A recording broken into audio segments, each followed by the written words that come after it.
don't look at this, or don't do this, like their actions.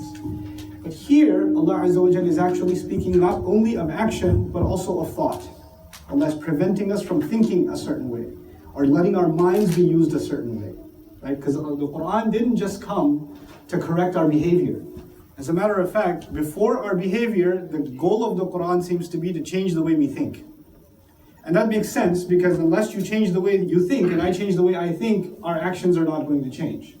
Right? So really, it's our minds that are being influenced by Allah Azza wa Jalla. Which is why you find in the Quran, when Allah criticizes people, He says, أَفَلَا تَعْقِلُونَ لَعَلَّهُمْ يَعْقِلُونَ لَعَلَّكُمْ تَعْقِلُونَ لَعَلَّهُمْ يَتَفَكَّرُونَ. So they think, so they understand, so they think, so they understand. Why don't you understand? Why don't they understand? Etc. And that's constantly a call on us to use our minds. In any case, Allah Azza wa Jalla says in this ayah, وَلَا تَقْفُ مَا لَيْسَ لَكَ بِهِ عِلْمٍ.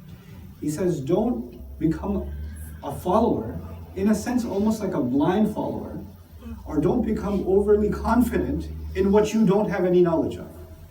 Qafa in Arabic is actually used for the back of an animal's neck. And when people used to ride the animal, then their eyes are constantly on this back of the neck. And wherever the animal turns, that's where your eyes turn. The scenery is changing, but that is one constant. It's kind of like the steering wheel in your car. Wherever you go, one thing is constant in your view, that's your steering wheel. It's right there. You can't escape it, right? So the idea of the word qafa is actually to follow something that you are just, it's a constant, it's always there, and it's like it can't move. Everything else can change, this can't change. Now what Allah is commenting on here, subhanahu wa ta'ala, is that for some people, there are some kinds of ideas or some assumptions that are like the foundation of a building, they're always there. And then everything else they think about is built on top of that. Okay? To make this easier to understand, let's look at it another way. Somebody walks into the masjid and says, Assalamu alaikum wa rahmatullahi wa barakatuh. Everybody heard it. Everybody saw the person, everybody heard it. But not everybody's thinking the same thing. They're looking at the same thing. They're hearing the same thing. But one person's saying, MashaAllah, he said salam. And some other guy's thinking, what does he think he is? Walking in and saying salam like that. I don't like the look on this guy's face.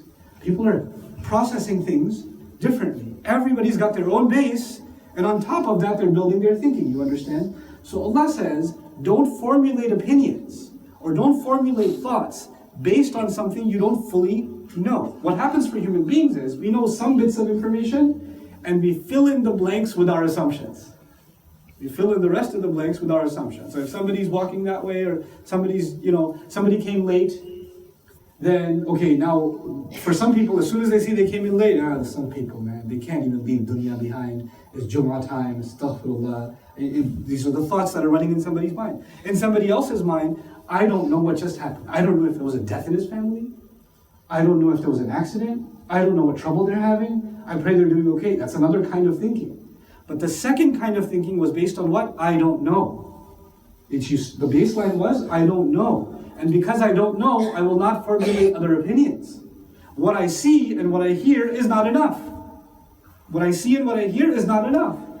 So Allah Azza wa Jalla then builds on this idea in this short but profound ayah. لا تقف ما ليس لك به علم.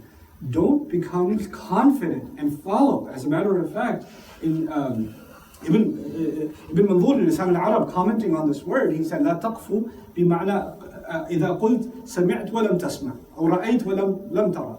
Meaning, if you say, you act as though you know the whole story, even though you don't. Or you act as if I know everything, but you don't. You just see one bit and you can fill in the rest with your imagination. And what happens when people get used to doing that is they become very confident in their assumptions. Very confident. So if somebody come to you, maybe somebody in your family, this person is no good. How do you know they're no good? I know people. No, how do you know? But I know. I know, okay? I wasn't born yesterday. I can tell from just looking at someone what's going on with them.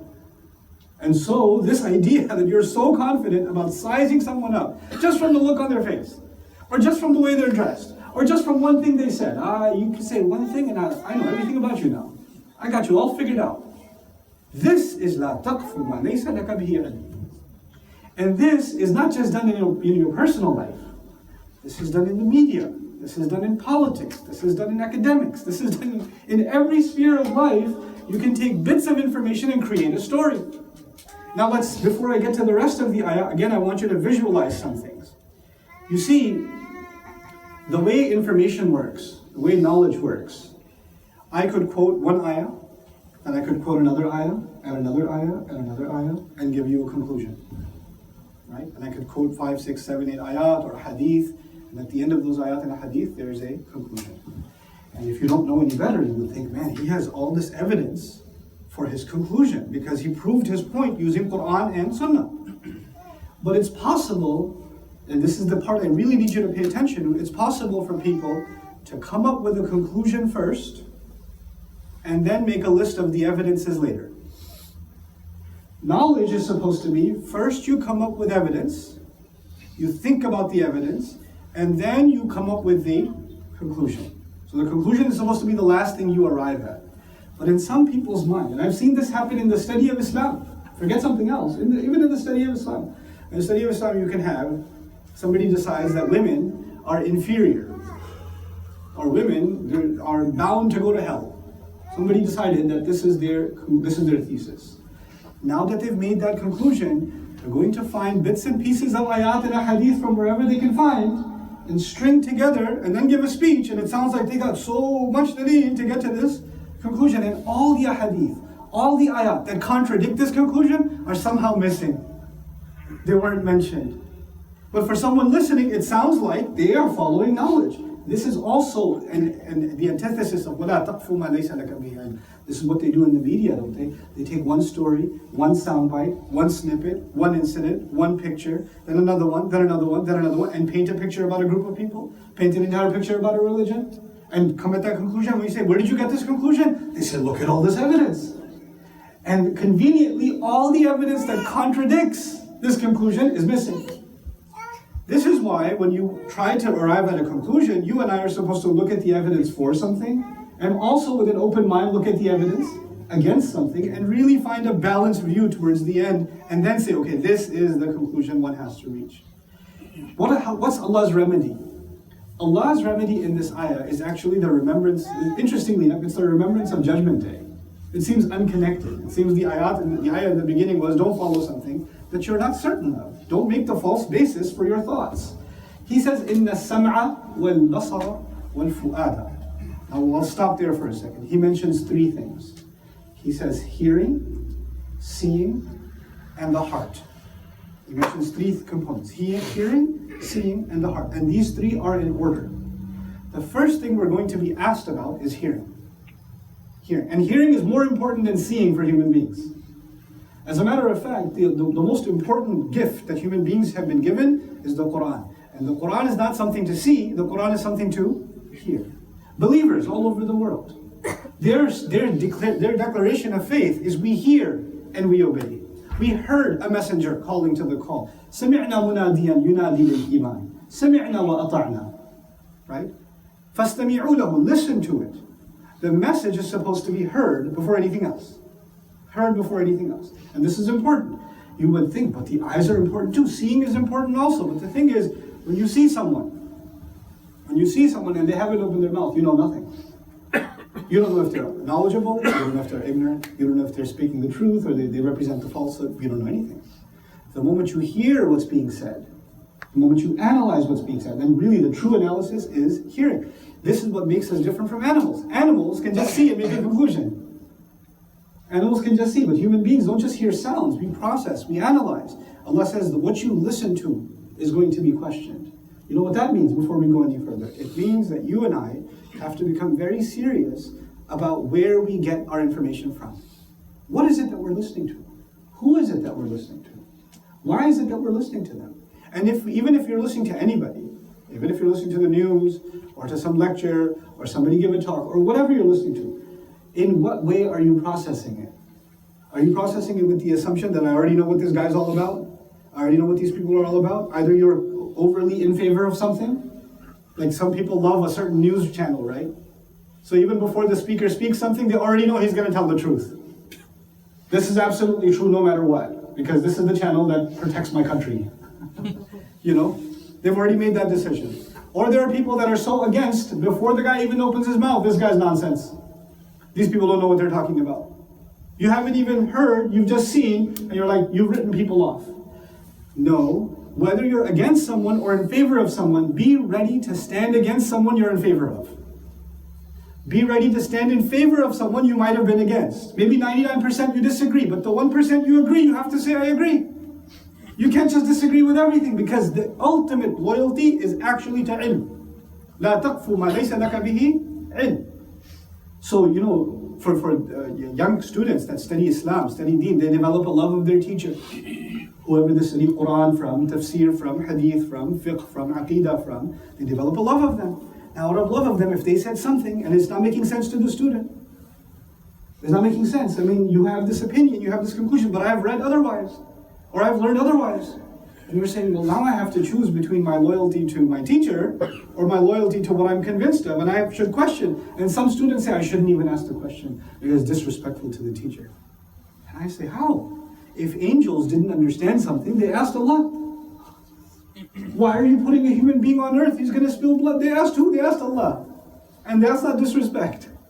So how are you and I thinking that questioning something to get to knowledge is disrespect? As a matter of fact, the greatest fuqaha in the ummah, all of them became great because they disagreed with their teachers. That's how they became what they became, So that's a bit on the side about hearing. Then he says, in the sam'a wal basar, to look at something. Now, this is a process Allah is telling us. The process is, first, you really have to analyze the information. And once you truly analyze the information, the way you see things is going to change. I told you, when somebody walks in, everybody sees the same thing. But if they're thinkers, then they will actually end up seeing the same thing. They will not make assumptions. They will not fill in holes with what they don't know. So the way they look at reality, the way they understand events is going to change. They're not going to jump to conclusions towards or in favor of someone. They're not going to jump to conclusions against someone. They're not going to say, I already know what happened. I'll tell you one interesting story. So, and then inshallah we'll conclude because I know I am late. So, Musa alayhi salam was a royal. He was raised as a prince in Egypt. And the followers, his own race, the Israelites, were slaves. And they were treated like garbage. The police used to beat them up. Quran even says that they used to let their women live and kill the sons every other, Quran doesn't say every other year, but every so often, because they didn't want too many boys. Because that'd be too many population, they might stand up and fight against them. So they wanted to control the population of the slaves. But let the women live also means humiliate the women. And the men couldn't do anything about it. This is the kind of life they lived. And they were tortured and beat and forced to do work. This is what they were used to doing. Musa alayhi salam is in the street one day, empty street, it's qaylula time, it's the afternoon time, hina ghaflatin min ahliha. He sees a police officer beating up a slave. He sees a cop beating up a slave. Now, this is not a new scene. You've seen this 1,000 times. You see, this happens every day in Egypt. And it's been going on for centuries. Do you understand? And here he is, he sees yet another police officer beating yet another poor slave, innocent guy. And he decides to defend. And he throws in, the story, he throws a punch and the police officer died. He tried to stop it, he threw a punch, the police officer died. What's interesting to me is what he said right after that. Immediately after Musa alayhi salam punched him, Quran records in Surah Al-Qasas, he said, هَذَا مِنْ عَمَلِ الشَّيْطَانِ. This is from the work of shaitan. What he just did, he called it himself work of shaitan. Why? He did the right thing. He stopped oppression. These guys, these kuffar, they oppress my fellow Muslim brothers every chance they get. And here it is, another case of the same thing. What he realized is that he didn't properly investigate. Every case is different. So what if you saw it 1,000 times? The number 1001 is a unique case, and it turned out that in this case, actually, the guy was the criminal. The guy was a con artist who actually ended up getting Musa alayhi salam in trouble to begin with. So what Musa alayhi salam has taught us there is not to jump to conclusions, and it's so easy to do so. If emotions get fired up, you can just jump to a conclusion, right? So what does Allah mention? He says seeing, hearing, and what was the last thing I said? The heart. Wal fu'ad. Now in Quran, in Arabic, the word for the heart is qalb. But another word for the heart is fu'ad, which comes from the verb fa'ad. Fa'ad al-lahm, or lahmun fa'id, to roast meat. The word is used when your heart is overwhelmed. Like if you're really angry, or you're really excited, or you're really in love, or you're really full of hate, or you're really anxious, or you're really afraid, or you're really sad. When your heart is set on fire by an emotion, when you're overwhelmed by an emotion, then it's no longer called qalb, it's called fu'ad. Allah is saying that when you hear something and you see something and it fires you up, and because it fired you up, you acted a certain way. You got emotional, you got riled up, and you acted a certain way. And then later on when people do that, they say, you know what, I wasn't myself. I did that, I didn't mean it. That wasn't me. This is not the normal me. When people get fired up, they say things, they do things that they wouldn't normally do. Allah says all of that is going to be interrogated. Meaning you're not going to be able to say before Allah, Ya Allah, I was really emotional at the time and that's why I did that. Allah says, I will ask you about what you heard. I will ask you about what you saw. And I will ask you how you allowed your emotions to run crazy and do whatever you want. I will ask you about that. You will be questioned about that. Why? Because if we truly were people of listening, if we truly were people of analyzing, then our emotions would not be the first response, our thinking would be the first response. And that's really the conclusion of what I wanted to share with you. You see, how will you know that you're following this ayah or not following this ayah? Because this commandment of Allah is powerful. How will we know? And I said it's reminding us of Judgment Day because Allah says, Allah will question us on Judgment Day about this. Did you follow this process? How do you know and I know if we're following this process? When you hear any news, or you're in the middle of a conversation, or you get some information, if you are the kind of person that quickly gets emotional and has an immediate conclusion about what all of this means, before you say, hold on, let's think about this. Hold on, let's analyze this. Let's get the full picture before we jump to conclusions.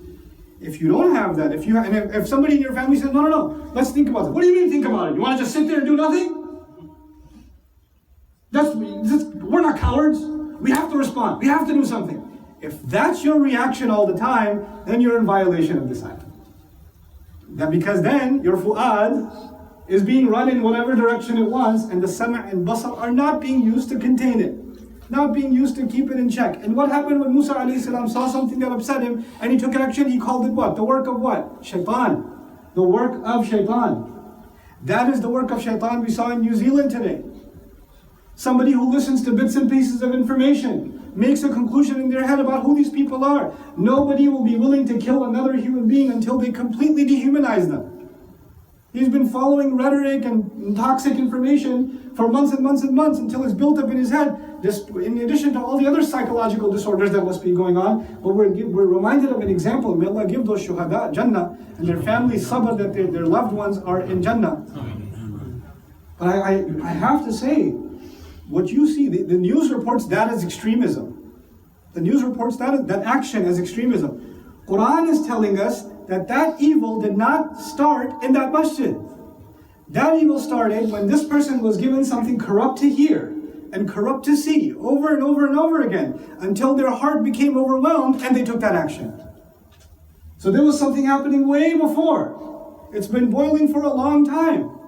And then it boils over and tips over. Every now and then when you see an extreme incident within the Muslims, within the non-Muslims, in any context, it is a result of this. It is a result of people not being able to gauge their emotions, control their emotions. Why? Because they're no longer a people of thought. They're no longer a people of critical thinking. And this is something that non-Muslims are guilty of. This is equally something Muslims are guilty of.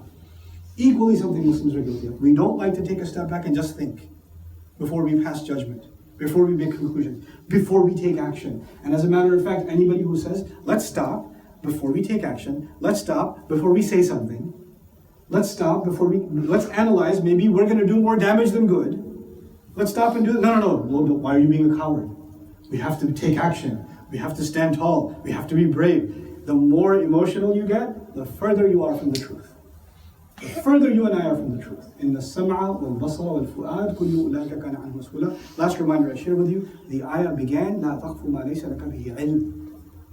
The ayah started with knowledge and ended with extreme emotions. Yeah? Why? Because those are two opposite things. Even if you have a lot of knowledge, if you're not able to control your emotions, that knowledge means nothing. It means nothing.